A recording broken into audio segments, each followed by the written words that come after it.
मैं श्रेयस कलर, आप देख रहे हैं वीके न्यूज। प्रधानमंत्री मोदी को एक बार फिर से धमकी भरा लेटर मिला है। एक बार फिर से वो आतंकवादियों के निशाने पर है। ये लेटर दिया गया है कश्मीर फाइट की तरफ से। जम्मू कश्मीर के एक आतंकी संगठन जो लगातार धमकी दे रहा है। इससे पहले वो इसी साल के फरवरी में उसने धमकी दी थी कश्मीरी पंडितों के कॉन्क्लेव में। जो आयोजक करता थे उन्हें बीजेपी और आरएसएस का एजेंट बताया था। कहा कि कश्मीरियों को बदनाम करना चाहते हैं और इस तरह से एक बार फिर से धमकी दी है पीएम मोदी को और कहा है कि हमास जैसे इजराइल पर हमला कर रहा है उसी तरह इनका भी ऐसे ही हाल होगा। और जिस तरह से जम्मू कश्मीर में जो बाहर से लोग आ रहे हैं उनका भी इसी तरह से हाल करिए। और साथ में ये भी धमकी में लिखा है कि जो टूरिस्ट है, जो विशेष लोग हैं, जो स्पेशल वीवीआईपी हैं, उनको निशाना बनाने की इसमें बात कही गई है। ये सोशल मीडिया पर इस समय ये लेटर के रूप में ये धमकी दी गई है इस समय, जो कि वायरल है। एक बार फिर से इस साल लगातार पीएम मोदी को धमकी भरे लेटर मिले हैं और हाल ही में पीएम मोदी के कार के सामने कुछ ऐसी घटना होती है जो उनकी सुरक्षा के लिहाज से बेहद बड़े सवाल उठाती है। इसी पर बातचीत करने के लिए हमारे साथ इस समय मौजूद है हमारे वरिष्ठ सहयोगी दिवाकर विक्रम सर, आपसे बड़ा सवाल, पीएम मोदी को लगातार धमकी भरी चिट्ठियां मिल रही है, लेटर मिल रहे हैं। देखिए श्रेया, सबसे बड़ी बात है कि ये कश्मीर फाइट की तरफ से ये लेटर दिया गया है, सोशल मीडिया पे वायरल है। सबसे पहला सवाल ये है कि कश्मीर फाइट नाम से पिछले 1 सालों में हम लोग तारुफ हो रहे हैं कि आखिर में है कौन। जिस तरह से लश्कर के खिलाफ कार्रवाई हो रही है और जितने बड़े आतंकी संगठन हैं, पाकिस्तान अब अपनी रणनीति बदलने को तैयार है क्योंकि उस पर कार्रवाई होना है, क्योंकि FATF से पाकिस्तान को निकलना है तो उसको ये दिखाना है कि वो एक आतंक को पाल नहीं रहा है, ऐसा देश नहीं है जहाँ पर आतंक की फैक्ट्री है। तो अब कश्मीर फाइल में वो लोग हैं जो सारे लोग एसिमिलेट हो सकते हैं, क्योंकि अभी पुलिस को या सुरक्षा बलों को या NIA को देखेगा, अब जांच भी आगे चलेगी कि ये कौन सा ऐसा ग्रुप है जो इस तरह से सक्रिय हुआ है। आपने जो कहा कि उन्होंने पूरी तरीके से धमकी दी है हमास के स्टाइल में अटैक करने का, तो हम आपको बता दें कि हमास का जो अटैक करने का जो तरीका है वो कहीं से एमुलेशन का और इस तरीके का नहीं होता है कि वो जा करके कहीं अपने को ब्लास्ट कर दें। वो एक आर्मी के रूप में काम करते हैं। और आपने देखा होगा कि जिस दिन 7 अक्टूबर को जब उन्होंने हमला किया तो 5000 रॉकेट दागे गए। इसका मतलब है कि एक इंटरनेशनल कनेक्शंस में जिसमें सभी आतंकी गुट शामिल हो सकते हैं और पाकिस्तान एक रिहाइश करने की कोशिश कर रहा है कि आतंकियों में एक नई ताकत आए, क्योंकि जम्मू कश्मीर में 370 और 35 से हटने के बाद जिस तरीके से जम्मू रीजन का विकास हुआ है, कश्मीर रीजन का माफ करिएगा, और वहां सिर्फ अब आतंकवाद 2 मुख्य जिलों में अब केंद्रित होकर के रह गया है। ऐसे में कश्मीर फाइट से की तरफ से जो लेटर जारी किया गया है उसमें यह भी कहा गया है कि गृह मंत्री और प्रधानमंत्री को निशाना बनाने का प्रयास करिए। वो निर्देशित है, हो सकता है आगे और भी कार्रवाई करने की बात हो। देखिए इस समय चुनाव का ये वर्ष है और आने वाले समय में प्रधानमंत्री की इस तरह के और सार्वजनिक रैलियां होंगी और वो उसमें शामिल होंगे, उनके रोड शोज होंगे। अभी आपने देखा होगा कि झारखंड में वो गए थे एक आदिवासी सम्मेलन में, जब भगवान बिरसा मुंडा के जयंती को लेकर के आयोजन होना था, उसमें कोई ऐसा नहीं था कि वो अभी तक उसके बारे में कोई जानकारी नहीं आई, लेकिन एकाएक महिला उनके वाहन के सामने आ जाती है और बल्कि एक तरह से उनके कारवां के सामने आती है। वो तो ड्राइवर ने बहुत ही स्मार्टनेस दिखाई और किसी तरीके से वो मामला बच गया। तो इस तरीके के जो घटनाक्रम होते हैं उसका आतंकी एक माइक्रो लेवल पर वो उसको देखते हैं और फिर उसी लूप होल्स का इस्तेमाल करके वो ऐसे षड्यंत्र को अंजाम देने की सोच सकते हैं।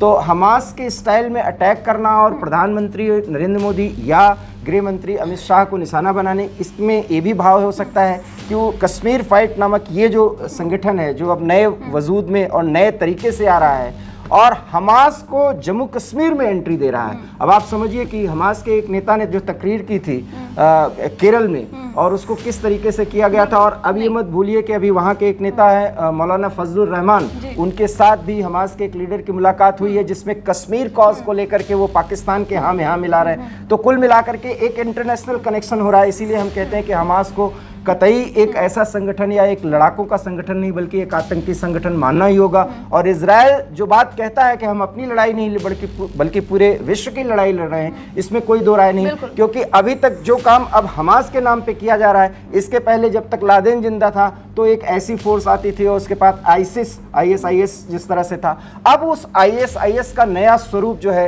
वो हमास के रूप में सामने प्रस्तुत किया जा रहा है। और कश्मीर में चूंकि पाकिस्तान का प्रोपेगेंडा चलता है, इसलिए वहां पर इस तरह की बात की गई है। इसके बड़े मायने हो सकते हैं। आपसे एक और सवाल है, जिस तरह से कश्मीर फाइट, जम्मू कश्मीर के जो डीजीपी हैं दिलबाग सिंह, उन्होंने कहा कि ये संचालित ही पाकिस्तान से हो रहा है और ये जब ये कुछ कर नहीं पा रहा है, जब हमारी मीडिया इन्हें कुछ करने नहीं दे रही है, तो जाकर अब ये लेटर दे रहे हैं, इस तरह से धमकी दे रहे हैं। और इन्होंने अपने लेटर में ये लिखा है कि वहां ज्यादा खून बहाओ जहां ज्यादा दर्द हो, और साथ में इन्होंने इस तरह से हमास के स्टाइल में मारने की बात कही। तो एक आपसे सवाल है कि क्यों आखिर भारत में हमास लोग ऐसे, मतलब ये क्यों सक्रिय हो रहे हैं? क्यों फिलिस्तीन के एक झंडा लेकर, फिलिस्तीन का टी शर्ट पहनकर कोहली तक पहुंच जाता है? ये कोई षड्यंत्र है? बिल्कुल आप सही कह रही हैं। इसमें एक फंडिंग का मामला है। आपको पता ही है कि 57 देश एक तरह से हमास को समर्थन दे रहे हैं। वो मानते हैं कि ये फिलिस्तीन को रिप्रेजेंट कर रहे हैं, जबकि भारत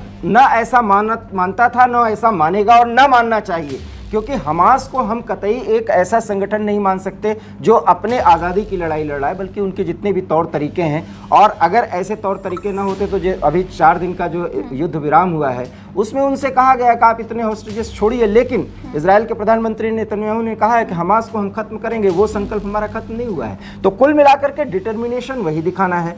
कश्मीर में एंट्री दिखा करके ये दिखाना है कि हमास का जो स्वरूप है वो इंटरनेशनल स्तर पर एक मुस्लिम कॉज के लिए लड़ाई लड़ने वाला स्वरूप बना दिया जाए, ताकि 57 देशों में जिसका भी अपना विचार पलट रहा है उन सब का विचार एक हो जाए और हमास को फंडिंग होनी शुरू हो जाए। और हमास अगर फंडेड होगा तो फिर रीयूनाइट होगा, क्योंकि एक ना एक दिन तो इजराइल के साथ संघर्ष विराम होगा, अगर इजराइल उनको पूरी तरह से खत्म नहीं कर पाता है तो। सर, इससे पहले भी पीएम मोदी को ऐसे धमकी भरे लाइफ थ्रेट के लेटर आ चुके हैं, लेकिन तब ये नहीं पता चल पाया था कि आखिर वो सोर्स कहाँ से उन्हें धमकी मिल रही है। लेकिन इस बार तो खुले तौर पर ये धमकी, ये चिट्ठी लिखी गई है कश्मीर फाइट के नाम से। तो क्या अब ये चुनौती दे रहे हैं, ये सीधे तौर पर अब धमकी दे रहे हैं? देखिए, धमकी तो वो देंगे ही। और आपने जो कहा कि इनका सोशल मीडिया प्रोपेगेंडा है, ये एक विंग है, सोशल मीडिया प्रोपेगेंडा विंग के जरिए। देखिए, अभी वहां पर यूथ्स की जो नियुक्ति, रिक्रूटमेंट ये कर पाते थे, चूंकि स्थानीय स्तर पर उनका पूरा नेटवर्क ध्वस्त कर दिया है इंडियन आर्मी ने,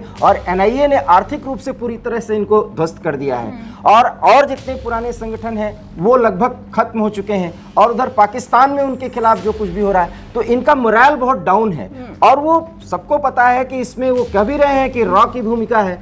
अब पाकिस्तान एक बाउंस बैक करने की कोशिश कर रहा है, इसलिए सबसे पहले प्रोपेगेंडा सोशल मीडिया के जरिए किया जा रहा है कि एक ऐसे संगठन को सामने लाया जाए, और जिसमें हो सकता है, क्योंकि अब पुलिस को बहुत अलर्ट रहना होगा, सुरक्षा बलों को बहुत अलर्ट रहना होगा। अभी आप हमारे देखिए कि हमारे 2-4 बड़े ऑफिसर और जवान किस तरीके से वहां पर, हालांकि उनके खिलाफ कार्रवाई हो भी रही है, लेकिन वो तो एम्बुश होता रहता है, वो आपस में जो भिड़ंत होती है वो होता है, वो एक घटनाक्रम है। लेकिन हमने अपने जवानों को खोया है, अपने सैनिक अधिकारियों को खोया है। लेकिन इसी तरीके से आपने जो सवाल पूछा कि वो इसी तरीके से ध्यान जो है वो अपनी तरफ करेंगे, लेकिन कार्रवाई वो कर सकते हैं कि किसी एक ऐसे एरिया में एंट्री करें, और खास करके एक वर्ग के लोगों को निशाना बनाएं, जिसमें ये भी पता चला है कि ये चुनाव होगा, चुनाव के पहले कश्मीरी पंडितों को वहां से रिहेबिलिटेट करने के लिए फिर से प्रक्रिया शुरू की जाएगी। एक और सवाल कि हमास जो प्रेमी हैं उन्हें भारत से इतनी उम्मीद क्यों है? क्यों वो चाहते कि भारत ही कुछ एक्शन ले? क्योंकि जिस तरह से जब वहां मैदान में कोहली के पास वो शख्स आता है तो वो ऑस्ट्रेलियाई खिलाड़ी के पास नहीं जाता,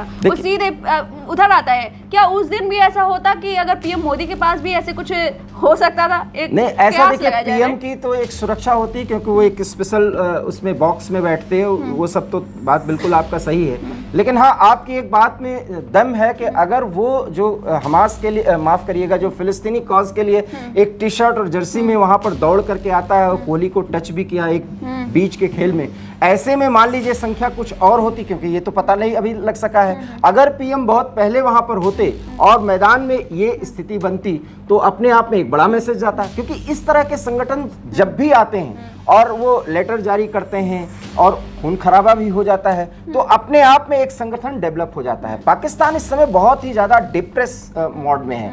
और आपने जो कहा ना कि ये जो उनका पाकिस्तान में, उनका गढ़ पाकिस्तान में रावलपिंडी से भी हो सकता है। क्यों हम भूलें कि अभी जो सैन्य कार्रवाई की गई है आतंकियों के खिलाफ, अभी एक प्रमाण है, नॉर्दर्न बेल्ट एरिया के जो कमांडिंग इन चीफ हैं, उन्होंने एक बयान दिया, और बयान में उन्होंने स्पष्ट तौर पे कहा है कि पाकिस्तान अब अपने एक्स आर्मी पर्सनल इसराइल को भेज रहा है एक लड़ाई करने के लिए। तो वो आप अब मुजाहिद नहीं आ रहे हैं, जिनको वो मुजाहिद बोलते हैं, हम तो आतंकी बोलते हैं। जाहिर सी बात है पाकिस्तान बौखला गया है, क्योंकि उसके घर में ही घुसकर उसके ही आतंकवादियों को जो पाल के बैठा है धीरे धीरे चुन चुन कर मारे जा रहे हैं, और वो उनको महफूज नहीं रख पा रहा है, सिक्योरिटी बढ़ा रहा है। उसके बावजूद लगातार खबरें सामने मिल रही है कि पाकिस्तान के अंदर ही उनके पाले हुए आतंकवादी मारे जा रहे हैं। और हालांकि वो बार बार इसका आरोप भारत पर लगा रहे हैं। जब भी किसी देश में आतंकी मारे जा रहे हैं, बार बार उसका आरोप भारत पर लग रहा है, चाहे वो कनाडा हो, चाहे अब इस समय पाकिस्तान की तरफ से हो। देखिए, कुछ आरोप बहुत अच्छे होते हैं। ये आरोप अगर भारत पे लग रहा है तो हमें खुश होना चाहिए, ये दाग क्योंकि कम से कम